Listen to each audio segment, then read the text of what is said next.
महाराजा दक्ष जयंती सरकारी सत्र पर मनाने का निर्णय लिया।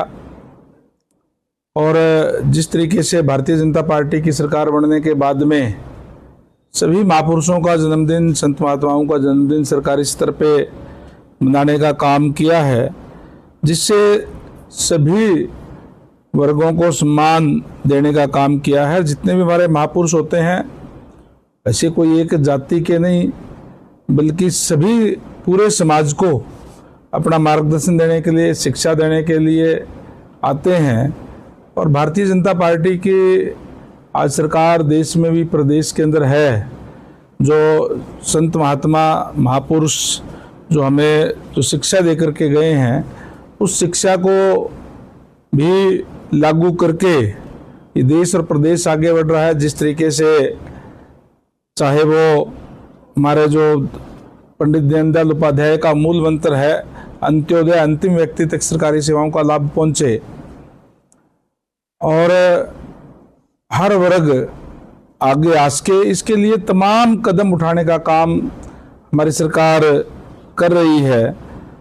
और जिस तरीके से उन वंचित वर्गों को आगे लाने के लिए, चाहे अभी BCA को पंचायतों के अंदर आरक्षण देने की बात हो, BCA और BCB को भी अब तो उससे भी आगे बढ़ करके हमारे नायब सैनी जी ने पंचायतों के अंदर भी और लोकल बॉडी के अंदर भी आरक्षण देने का काम किया है, ताकि हर वर्ग के लोग जो है वो आगे आ सके। जहाँ प्रजातंत्र है, प्रजातंत्र के अंदर सबकी हाजिरी उसके अंदर हो, तो निश्चित रूप से हर वर्ग की आवाज़ भी उठ सकती है, और उससे जो डेवलपमेंट के कार्य हैं वो भी अच्छे तरीके से हो सकते हैं। आज आदरणीय नायब सैनी जी के नेतृत्व के अंदर पूरे प्रदेश के अंदर बिना किसी भेदभाव के, बिना कोई क्षेत्रवाद के, बिना कोई जात पात के कार्य जो है लगातार हर वर्ग के हो रहे हैं। और यही कारण है कि आज जिस तरीके से मैंने कहा कि हर वर्ग के जो हमारे जो संत महात्मा हुए हैं, उनकी जयंतियां सरकारी सत्र पर मनाने का काम जो है कर रहे हैं। हम इसके लिए माननीय CM साहब का धन्यवाद भी करते हैं। और आपके चैनल के माध्यम से भी मैं सबसे निवेदन करता हूं कि ज़्यादा से ज़्यादा संख्या में आकर के हम 13 तारीख को इतवार के दिन यहाँ धूमधाम से महाराजा दक्ष जयंती मनाने का काम करें।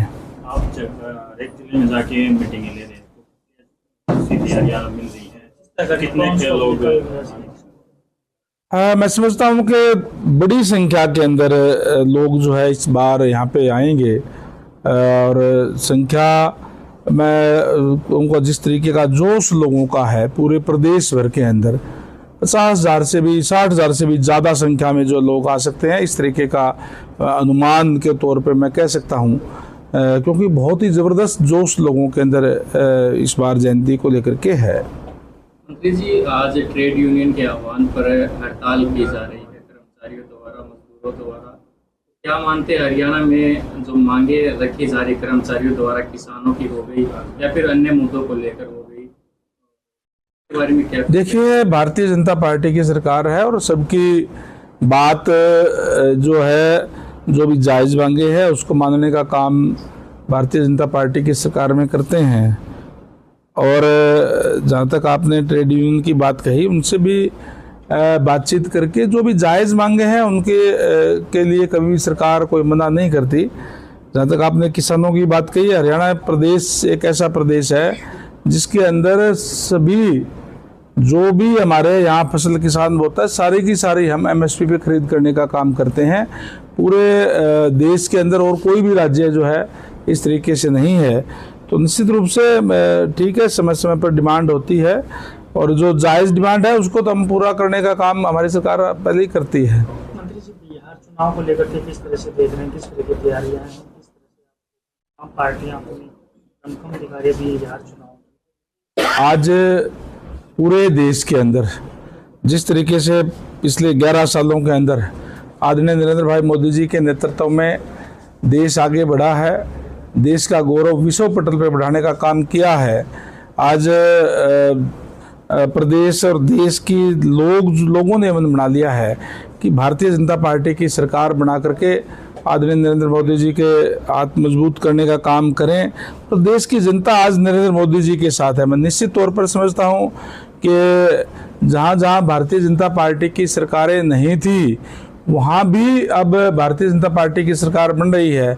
बिहार का भी जिस तरीके से सुन रहे हैं, जिस तरीके से भारतीय जनता पार्टी का संगठन काम करता है, मैं समझता हूं कि निश्चित तौर पर एनडीए की सरकार वहां भी निश्चित तौर पर बनेगी। और अब भी एनडीए की सरकार है, आगे भी एनडीए की सरकार वहाँ बनेगी। सर, बात करें वहाँ की अन्य पार्टियों के द्वारा जो रिवाइज वोटर लिस्ट जारी करने को लेकर के सुप्रीम कोर्ट का दरवाजा तक खटकाया, तमाम बात करें किस तरह से देख रहे हैं जो आरजेडी पार्टी की अगर बात करें तो सुप्रीम कोर्ट में किस चीज़ की वोटर लिस्ट दोबारा रिवाइज की हुई है? देखिए, अब जो सामने लड़ने वाले दल हैं उनके पास और तो कोई होता नहीं कुछ कहने के लिए, उन्होंने तो केवल विरोध करना होता है। इसलिए कहीं वो अभी तो वोटर लिस्ट की बात कर रहे हैं और जब रिजल्ट आ जाएगा, हार जाएंगे तो ईवीएम की बात करेंगे।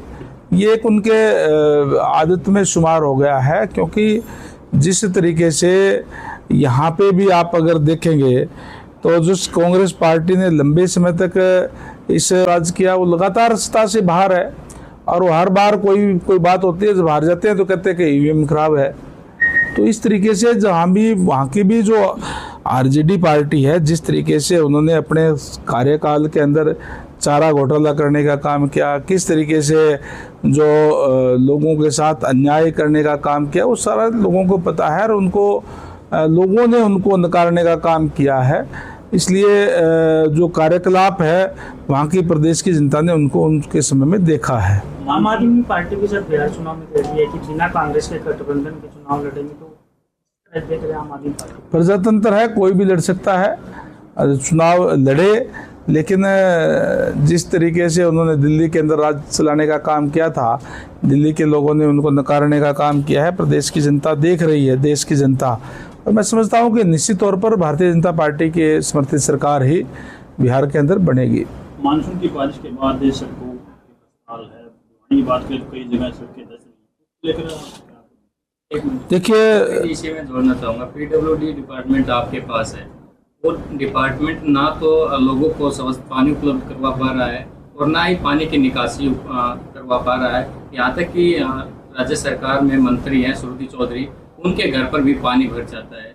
क्या इस डिपार्टमेंट को सख्त करने की जरूरत नहीं है आपके द्वारा? देखिए, जो डिपार्टमेंट हमारे हैं, चाहे वो पानी निकासी की बात है, चाहे सीवरेज की बात है, चाहे रोड की बात है, हमने पहले ही मीटिंग लेकर के सबको कह भी दिया था और वो लगे हुए भी हैं। कई बारी अनएक्सपेक्टेड ज़्यादा बारिश एकदम से आ जाती है या ठीक तरीके से सिस्टम, हमने आगे बोल भी दिया है कि जो पानी निकासी का सिस्टम ठीक बनाने का काम करें, जो पहले जो बने हुए हैं उसमें जो बेस्ट हो सकता है वो करने का काम हमारा डिपार्टमेंट कर रहा है। जहाँ जहाँ पानी कहीं अगर जी भर जाता है, अनएक्सपेक्टेड बारिश भी अगर आ जाती है, तो हमने विशेष तौर से हमारे जो फ्लड डिपार्टमेंट है उसको भी और हमारे जो पब्लिक हेल्थ है उनको भी ये भी आदेश दिए हुए हैं पहले ही कि अपनी तैयारी रखें, कहीं कोई पाइप लगा करके और पंपिंग करके भी पानी अगर निकालना पड़े तो उसको भी निकालने का काम हम जो है वो करेंगे।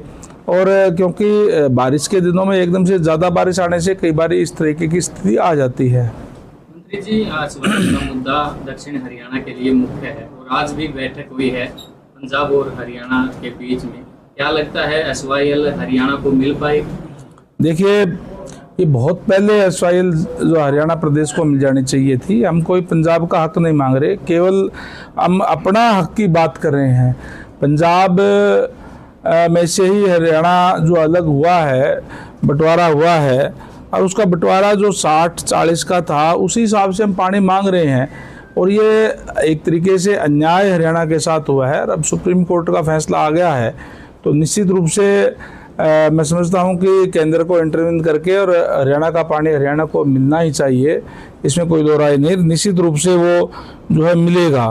पंजाब सरकार गलत तरीके से इस मामले के अंदर, चाहे वो कई बार पहले भी की सरकारों ने भी, आज की जो मौजूदा सरकारों ने भी विधानसभा के अंदर भी गैर संवैधानिक बिल ला करके जो संवैधानिक संस्थाएं हैं वो गैर संवैधानिक अगर बात करें तो वो भी गलत है, और वो ला करके और इस तरीके का काम करने का काम करती है तो वो गलत है। इस तरीके की राजनीति नहीं करनी चाहिए उच्च स्तर की, और जो जिसका हक है वो उसको मिलना चाहिए। हरियाणा को लंबे समय से अपने हकों से वंचित रहा है, यही कारण है कि आज हम इस दक्षिण हरियाणा के अंदर बैठे हैं, यहाँ पानी की दिक्कत परेशानी रहती है।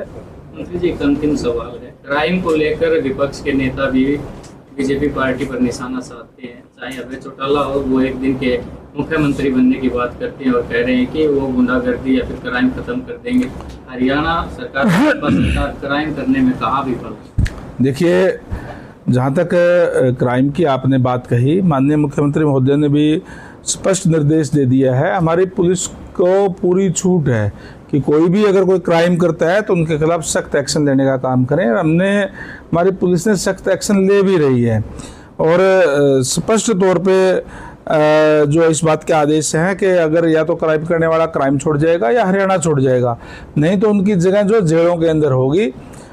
इसलिए हम निश्चित तौर पर उनके खिलाफ सख्त कदम उठाने का काम कर रहे हैं। जहाँ तक आपने एक दिन के सीएम की बात कही, प्रजातंत्र है, प्रजातंत्र के अंदर लोग तय करते हैं कि किसकी सरकार हो और कौन सीएम बने। हरियाणा प्रदेश की जनता ने ये पहले तय कर दिया है कि भारतीय जनता पार्टी की सरकार है और नायब सैनी जी हो सीएम हैं, तो केवल कोई कहने से कोई सीएम नहीं बनते। कोई राजतंत्र नहीं है, प्रजातंत्र है। प्रजातंत्र के अंदर प्रदेश की प्रजा इस बात का तय करती है कि कौन सीएम हो।